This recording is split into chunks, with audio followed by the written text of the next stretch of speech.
It's spooky season, and at time of upload we're just days away from the most frightening day of the year, Halloween. With that in mind, I wanted to set aside some time to talk about the episode of Batman the Animated Series that I think is the most frightening. BTAS had more than its fair share of frightening episodes. It seems like every other week there'd be some poor unfortunate soul transforming themselves into a hideous beast, or a deranged lunatic torturing some poor unsuspecting fool. But that's not what I'm going to be talking about today. Given his close association with the season, you'd be forgiven for thinking I'd go with a Scarecrow episode. After all, the Scarecrow describes himself as... I am the master of fear, the lord of despair. Cower before me in witless terror. Well, I don't know about the rest of you, but I never found the Scarecrow episodes to be particularly frightening. Having characters tell us how scared they were just didn't really have an impact on me, even as a child watching this show. And it didn't help that most of the people had fairly pedestrian fears. Oh no, spiders! I think it's preferable to see the frightening thing for myself and decide how terrible it is, rather than having a character tell me. So that brings me to an episode that I find deeply disturbing, even as an adult, and that is Feet of Clay Part 1. And it's not just because it's disgusting and mean-spirited, well, I mean, it totally is, but this video isn't going to be another essay on how gross and unsettling the creation of Clayface was, and how it absolutely ruined me as a child. I've gone on about that more than enough. Now instead I want to talk about fear, and how it's the primary motivation that permeates the entire episode. I know this is a bit more abstract than your standard Halloween video, and if you're just looking for scary episodes of BTAS to watch, well, I don't think you can go wrong with this two-parter, but stay with me here as I go down a slightly more abstract path. Almost every character in this episode is motivated by fear. Matt Hagen fears losing his status as a movie idol. Lucius Fox fears for his life. Teddy fears losing Matt. Raymond Bell fears incarceration. Roland Daggett fears failure. Germs is afraid of, well, germs. And Batman fears losing his friend and the subsequent damage to his reputation. The thing I find most interesting about this episode is the way that each of these characters reacts to their fears in completely different ways. So let's start by looking at the villain of the episode, Matt Hagen, also known as Clayface. And as an aside, when we first meet Hagen, he is already Clayface. He literally uses a strange substance that allows him to change his appearance for a short period of time, just like the 60s comic book Clayface, although it's just limited to his face. Anyway, Hagen responds to his fear with deception and intimidation.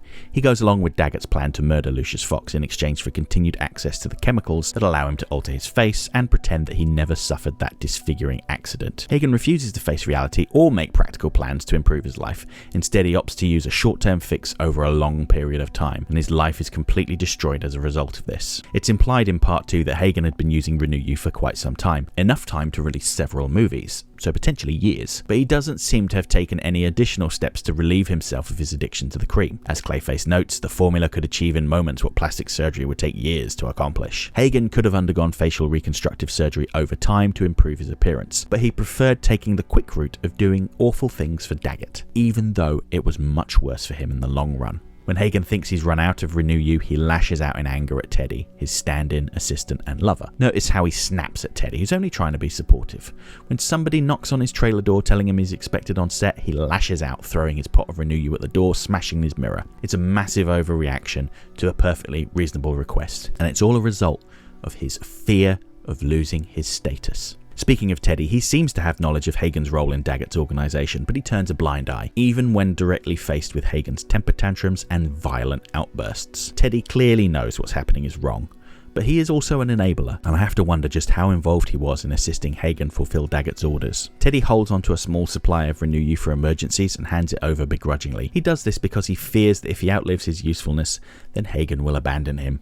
Teddy desperately wants Matt Hagen to love him, but the fact of the matter is that he doesn't. He just finds him useful. Part of Teddy must know that Hagen is a user, both of people and of substances, and he does everything he can to remain useful to him, no matter how awful it is. He puts up with both physical and verbal abuse, all because he fears being alone. Lucius Fox, quite rightly, fears for his life after he's assaulted by Daggett's men. Fox's fear is compounded by the fact that it seems like his boss and friend, Bruce Wayne, organised the attempt on his life. Fox's response to fear is to run away.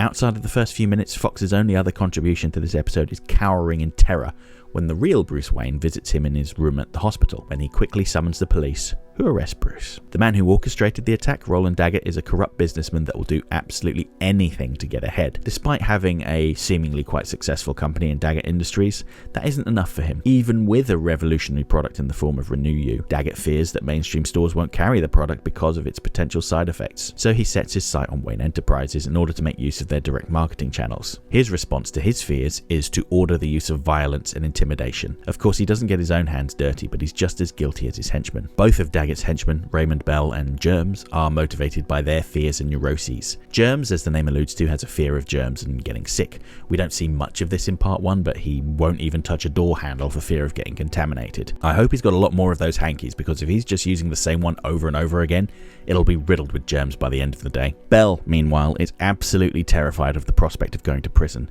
He listens to the police scanner on his headphones 24/7, listening out for his name to be mentioned. When Batman impersonates the police and puts out an APB calling for Bell's arrest, we see Bell figuratively vacate his bowels in terror, almost tipping his car over as he takes a turn too quickly. Quite why he has this reaction to the prospect of prison is left to our own imaginations. He is in the police database, which suggests that he has been arrested before, and given how Bell's first instinct was to brutalize Hagen, I suspect Bell fears encountering someone bigger and meaner in prison who would do something similar to him. Then we get to Batman. During the opening of the episode, he treats the attack on Lucius Fox as he would any other attack. When Batman realizes that Lucius Fox was the victim and, most importantly, that the perpetrators had impersonated him to lure Fox in, he reacts as only Batman can, with violence and intimidation. But it highlights a flaw with Batman in his early career. He puts too much attention on the wrongdoers with little or no attention to the victims. Even by Batman's standards, he is uncharacteristically brutal in this episode. It's pretty well established that the DCAU version of Batman is generally a kind, compassionate man. He offers his hand to the wounded souls of Gotham.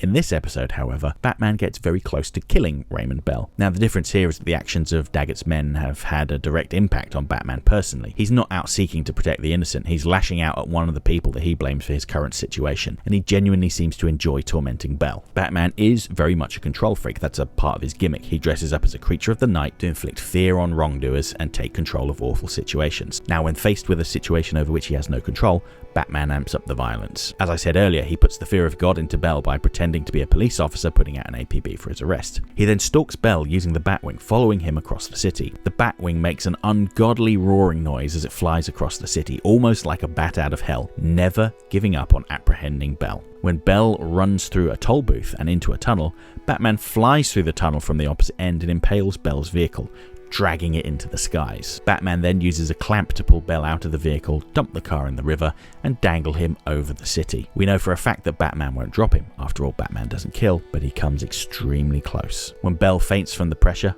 pathetic. Batman casually flings Bell into a swimming pool where the police are ready to pick him up. Bell is incredibly lucky that Batman's a good shot.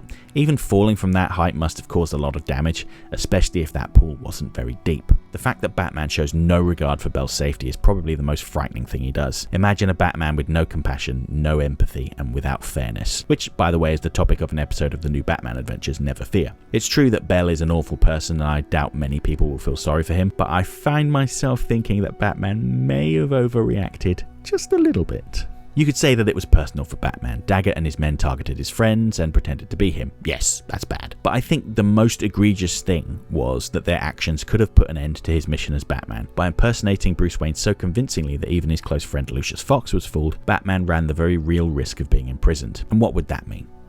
No more Batman.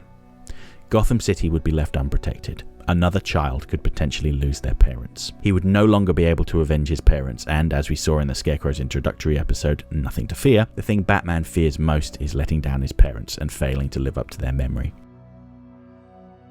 Yes, objectively speaking, Feet of Clay Part 1 is a very frightening episode.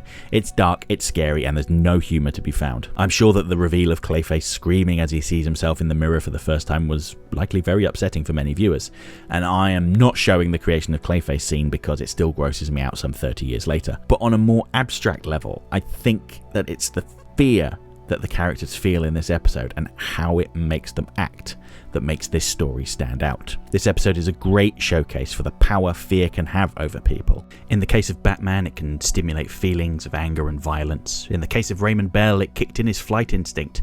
No pun intended. While with Matt Hagen, it brought out his cruelty, his selfishness, and ultimately caused his demise. If you're looking for a frightening episode of Batman the Animated Series to watch this Halloween, I think you could do much worse than watching Feet of Clay.